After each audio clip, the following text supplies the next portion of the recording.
right, well, we've got an interesting race shaping up in Missouri, and it's got charges that one of the candidates has a racist past. Wow, so let's look into it a little bit. So apparently this candidate won a beauty pageant back in the 1970s, to be fair, at something called a Veiled Prophet Ball. Well, what in the world's a veiled prophet? What does that look like? Well, let's show you what the veiled prophet looks like. This is from a picture that they depict of the, oh yeah, that looks like a Klan member. And by the way, I noticed later carrying a gun, just because if you weren't sure how deeply racist this ball was, they wanted to be clear. No, it's meant for absolute intimidation of minorities. Now, it's not just based on what the veiled prophet that the ball is named after. It looks like they excluded blacks and Jews from this ball all the way to 1979. The Senate candidate won the beauty contest in 1977. But she's not the only one who's gotten in trouble for winning that beauty contest. So did Ellie Kemper. You might have seen this in the news last year. She's the star of the Unbreakable Kimmy Schmidt. And she won that ball as well. So this is a thing that's happened in St. Louis for a long time, but people have also known that it was deeply racist for a long time. And there has been civil rights protests against it for decades now. So people saying, oh, well, golly gee, I didn't know. That's obviously disingenuous, but we have video in a second of the Senate candidate. Well, let me show you who she is and what her name is. It's Trudy Busch Valentine, and she's running for the Senate in Missouri. Now here comes the twist. She's a Democrat. Okay, so now she put out a statement, of course, saying, oh my God, I'm sorry that I ever went. I didn't know back then, and I feel bad about it. Okay, standard, and maybe she means that it was a long time ago, right? But then you find out, she appeared at the ball in 1979. So that's the second time. She said she only went in 77 when she won. And then in 1990, and then her daughter, Christina Valentine Kamen, was at the 2010 Veiled Prophet Ball, escorted by her uncle, Peter Busch. Bush, that's gonna come into, what's named Bush? Anheuser-Busch? Well, okay, hold on, we'll get to that as well. So 2010 is pretty recent. Now that's her daughter. But you would, if my daughter was gonna go to a deeply racist ball that I, went to earlier and got in trouble for going to earlier several times, I would have tried real hard to talk her out of it. So this is not just from the 70s, it's 90 and 2010, etc. So before we go to why in the world the Democrats are supporting her, we have exclusive video at TYT of a situation where she is being asked about it, she speaks about it, and her and presumably her supporters all laugh it off. So let's watch that video right now. Do you feel that the Veiled Prophet is racist? Yeah. In my time, it was very racist. And you were just stupid. Yeah, I was just stupid. I know. Yeah, I was just trying to get through nursing school. Believe me. I was trying to get through organic chemistry, biology. Been there, done that. Yeah, no, as I just stated the history for you guys, that's not really true, and it's not much of a laughing matter. So you might be wondering, why in the world go to this person that has this troubled past and create issues for yourself, especially with the Republicans creating such racial animus in the country? It doesn't seem like that'd be the smart way to go for the Democratic Party. Well, let's go to The Intercept to get some explanation here of what might have happened. On Monday, when they wrote the story, Busch Valentine announced a bid for the Senate in the Democratic primary. Her late and unexpected campaign to succeed retiring Senator Roy Blunt coincided with the exit from the race of former Democratic State Senator Scott Sifton, who immediately endorsed her. Oh, that's curious. It almost looks like that was coordinated. But why would Sifton even want to get out? Well, let's keep reading and see what happens. Sifton had received the support of many elected Democrats in Missouri. Of course he had, because he's an establishment Democrat, including State Auditor Nicole Galloway, but struggled to raise money. I wonder if there's somebody else in the race who did not struggle to raise money and who's actually an excellent, viable candidate for Democrats. Actually, there is. Lance Kunce. He is a progressive and a populist, right?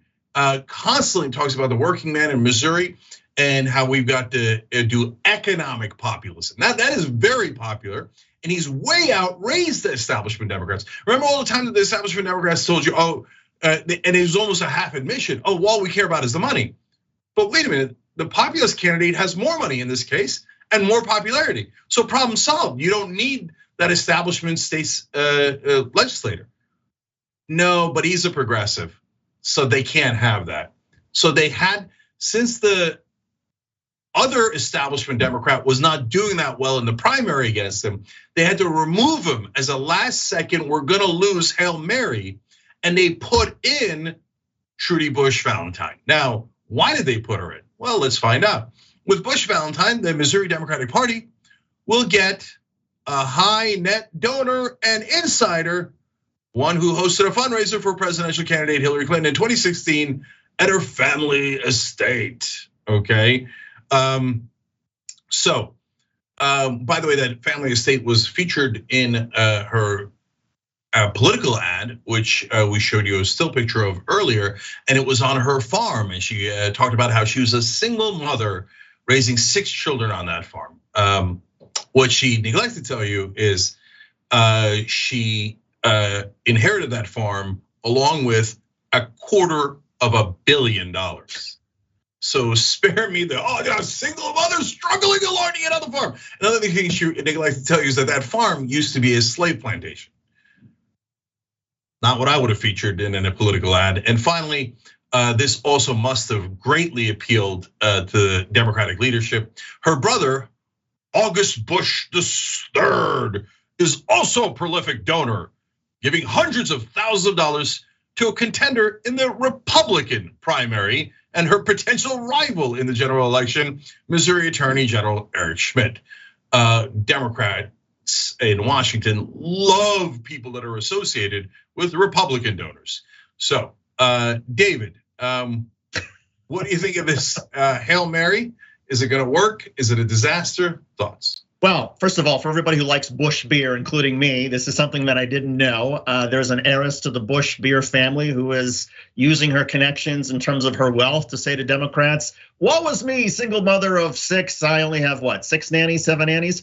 This is ridiculous. At a certain point, the Democrats have to, and this should be clear to everybody. The goal of the Democratic Party right now is to stamp out progressive candidates. They will unite, they will rally behind whoever they feel has the most money, the most donor connections to be able to put down Democratic progressives. We've seen it in state after state. We're seeing it again in Missouri. Never mind whether this woman is even qualified. And I would argue that based on her background, attending a racist white nationalist ball, she should have never run for office in the first place.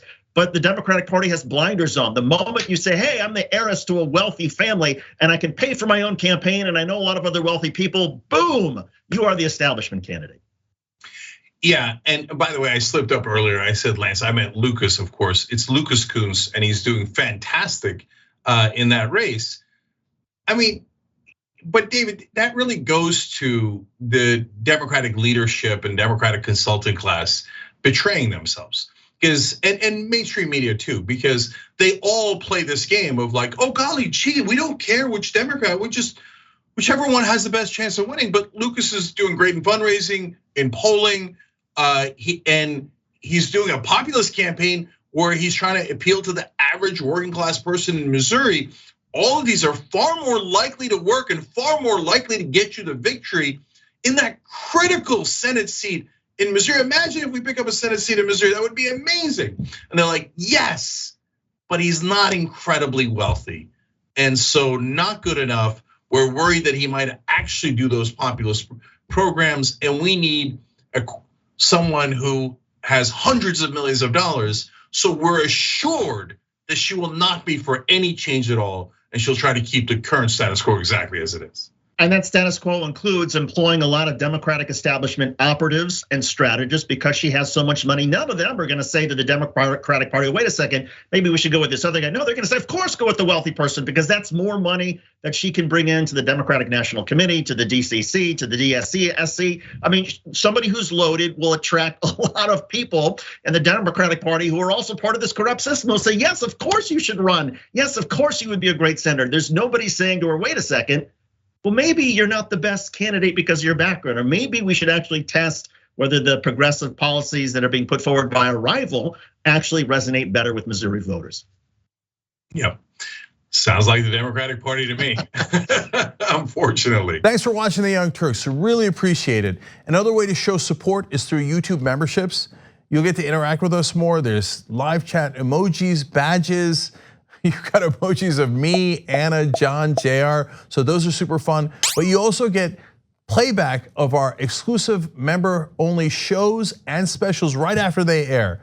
So all of that, all you gotta do is click that join button right underneath the video. Thank you.